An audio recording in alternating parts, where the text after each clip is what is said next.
Hello friends, आप सभी का स्वागत है मेरे YouTube channel desire academy for spoken English in personality development. आज हम बड़ा ही इंटरेस्टिंग टॉपिक पढ़ने जा रहे हैं टेंस जो कि इंग्लिश का आधार स्तंभ होता है।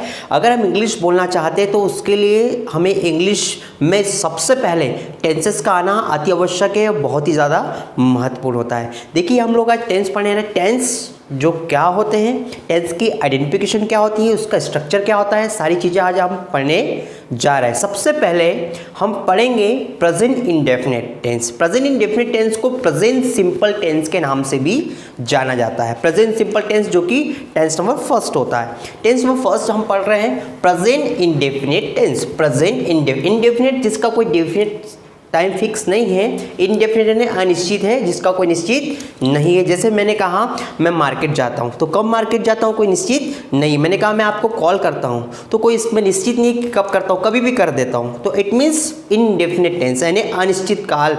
वर्तमान समय में जो काम अनिश्चित तरीके से हो रहा है या चलेगा, तो उस टेंस को हम लोग बोलते हैं present indefinite tense. Present indefinite tense जिसकी आइडेंटिफिकेशन है जब हिंदी वाले वाक्य की क्रिया के अंत में तातित या आकर हेउ आए तो अंग्रेजी में अनुवाद करने हेतु सूत्र इट मीन्स स्ट्रक्चर। देखिए, इसके स्ट्रक्चर इंग्लिश पढ़ने के लिए सबसे पहले हमें उनका स्ट्रक्चर अच्छे से आना चाहिए। अगर हम टेंस पढ़ना चाह रहे हैं या कोई सा भी ग्रामर का पार्ट पढ़ने जा रहे हैं, ये हमारे बेसिक टेंस है। बेसिक टेंस में हमें टेंस के बारे में पूरी डिटेल होना चाहिए। हम चाहे एक दिन में एक टेंस पढ़े, लेकिन अच्छे से पढ़े और हमें वो टेंस बहुत अच्छे से आना ही चाहिए। देखिए, पहला हम इंग्लिश में जैसे कि हम लोग जानते हैं there are 5 sentence in English language. The first is affirmative sentence, जिसे हम हिंदी में सकारात्मक वाक्य कहते हैं। Second is negative sentence it means जहाँ पे नोट आता है। देन 3 आर इंट्रोगेटिव, और तीनों हमारे होते हैं प्रश्नवाचक। इट मीन्स पहला सकारात्मक, दूसरा नकारात्मक सेंटेंस और तीनों होते हैं प्रश्नवाचक। तो देखिए, मैंने पूरा स्ट्रक्चर या पूरे सूत्र इस व्हाइट बोर्ड पर लिखे हुए हैं। अब इस स्ट्रक्चर के माध्यम से हम लोग सेंटेंसेस बनाते हैं। हम पढ़ रहे हैं प्रेजेंट इंडेफिनिट टेंस। देखिए, सूत्र है subject verb object. Negative sentence subject plus do oblique does plus not plus verb plus object. Interrogative है do oblique does plus subject plus verb plus object. Fourth number पे है WH plus do oblique does plus subject then verb then object. Then last में who plus verb plus object. ये हमारे structure. देखिए, यहाँ पे 2 हमारी हेल्पिंग वर्ब है। हम ध्यान देंगे यहाँ पर 2 हमारी हेल्पिंग वर्ब है, डू और डज। डू हमेशा प्लूरल नंबर नाउन के साथ आती है, आई यू दे और वी के साथ, और डज आता है ही शी इट और नेम के साथ। देखिए, हम लोग यहाँ पे सेंटेंस बनाते हैं। ऐसे हमारे सेंटेंसेस ऐसे बनना चाहिए जो ता या ते या ती आकर हेउ पाए। जैसे मैंने कहा मैं आपको याद करता हूँ, तो इंग्लिश में कैसा बनेगा? मैं को इंग्लिश सब्जेक्ट कौन है? मैं होता है आई, तो आई। अब याद करने को बोलते हैं मिस। आई मिस किसे? तुम्हें। तो तुम्हें यानी क्या था? ऑब्जेक्ट। तो आई मिस यू यानी मैं तुम्हें याद करता हूँ। वह मुझे कॉल करता है, तो वह के लिए क्या लगेगा? He calls me. लेकिन हम खंडवा में रहते हैं, तो वी लिव इन खंडवा। देखिए, ऐसे कैसे कुछ एग्जाम्पल हम लोगों ने यहाँ पे बनाया है। एक सेंटेंस को हम लोग 5 सेंटेंस में बना सकते हैं। एक सेंटेंस को हम 5 सेंटेंस में बनाएंगे, अफर्मेटिव में भी, निगेटिव में भी, इंट्रोगेटिव। इस प्रकार से 5 सेंटेंसेस हम लोग बनाते हैं। देखिए, मैंने एक एग्जाम्पल बनाया। फॉर एग्जाम्पल, मैं अंग्रेजी पढ़ाता हूँ। मैंने कहा मैं अंग्रेजी पढ़ाता हूँ, तो मैं के लिए क्या रहेगा? आई।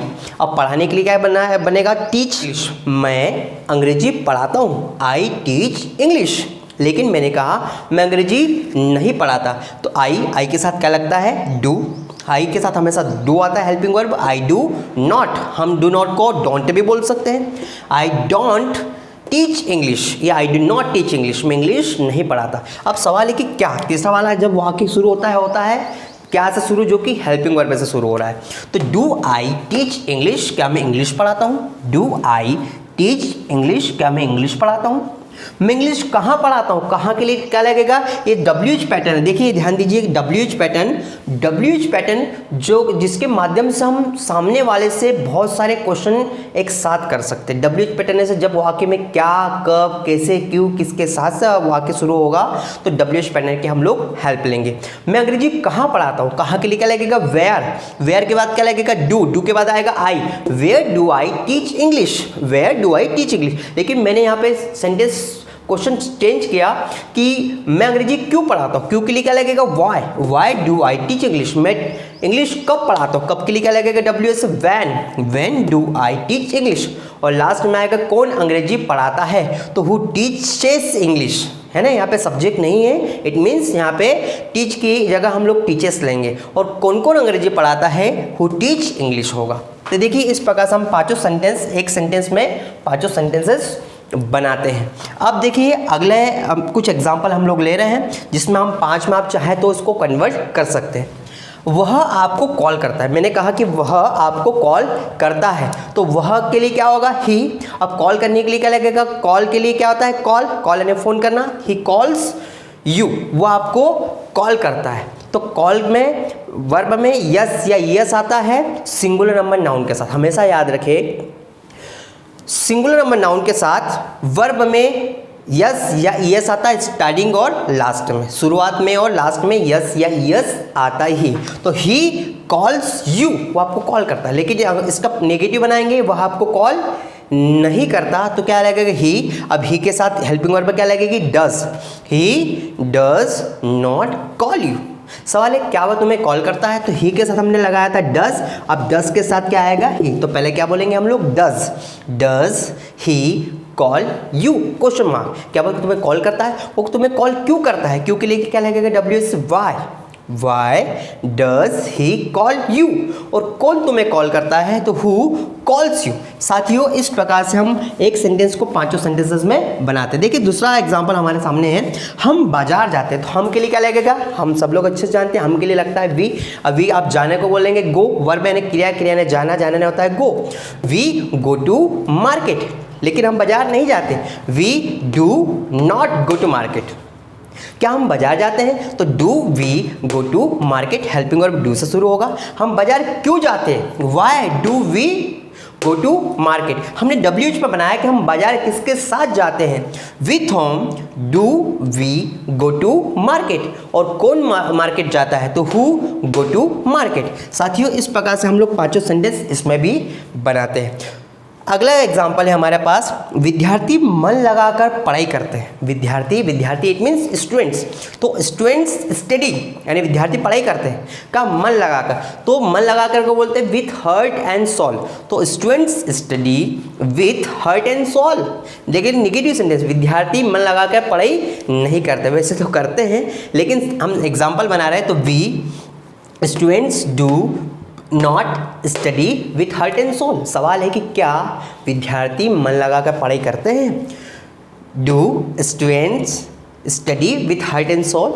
विद्यार्थी मन लगाकर पढ़ाई कब करते हैं, कब के लिए लगेगा when do students study with heart and soul, और कौन मन लगा के पढ़ाई करता है, who studies with heart and soul. साथियों इसमें भी हम लोग हमारे पांचों सेंटेंस बनाते हैं। किसान बारिश से पहले फसल काटते हैं, किसान यानी फार्मर्स बारिश से पहले फसल काटते हैं, तो farmer cut the crops before the rain. लेकिन निगेटिव इसके पांचों सेंटेंस हम बना लेंगे कि farmers do not cut the crops before rain, do farmer cut the crops before rain, why do farmer cut the crops before rain, and who cuts the crop before rain. साथियों इस प्रकार से हम पांचों सेंटेंस इसमें भी बनाते हैं। आप अच्छे दिखते हो, लास्ट सेंटेंस हमने बनाया कि आप अच्छे दिखते हो, तो आपके लिए क्या रहेगा, यू लुक गुड। लेकिन आप अच्छे नहीं दिखते, वैसे तो आप अच्छे दिखते हैं, तो you do not look good. क्या आप अच्छे दिखते हो, डू यू लुक गुड। आप अच्छे कैसे दिखते हो, कैसे के लिए क्या रहेगा, how do you look good.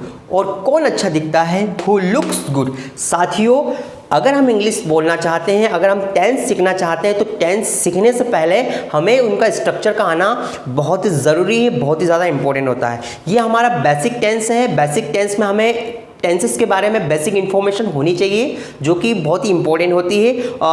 बचपन से हम लोग पढ़ते आ रहे हैं और सुनते आ रहे हैं कि हमें टेंसेस आना अति आवश्यक है। बचपन से हम लोग सुनते आ रहे हैं कि हमें टेंसेस आना अति आवश्यक है इंग्लिश बोलने के लिए। लेकिन यकीन कीजिए आज भी ऐसे कई लोग हैं, कई स्टूडेंट्स हैं जिन्हें टेंसेस अच्छे से नहीं आते, और उन्हें स्ट्रक्चर के माध्यम से उन्हें टेंस सीखना चाहिए, जो कि बहुत ही इंपॉर्टेंट होगा।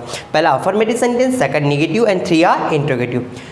इंग्लिश बोलने के लिए उनका स्ट्रक्चर आना चाहिए। मैं इंग्लिश में इसलिए सेंटेंसेस बना लेता हूँ, मैं इंग्लिश में इसलिए पढ़ा पाता हूँ क्योंकि मुझे इसके स्ट्रक्चर आते हैं। आपको भी इनके सारे स्ट्रक्चर सूत्र आना चाहिए। Thank you so much. आपको वीडियो कैसा लगा प्लीज़ कमेंट बॉक्स में कमेंट कीजिएगा, इस वीडियो को लाइक कीजिएगा, शेयर कीजिएगा और सब्सक्राइब कीजिएगा। आपका दोस्त मैं Jaipal Singh Rajput, desire academy for spoken English and personality development. Thank you so much.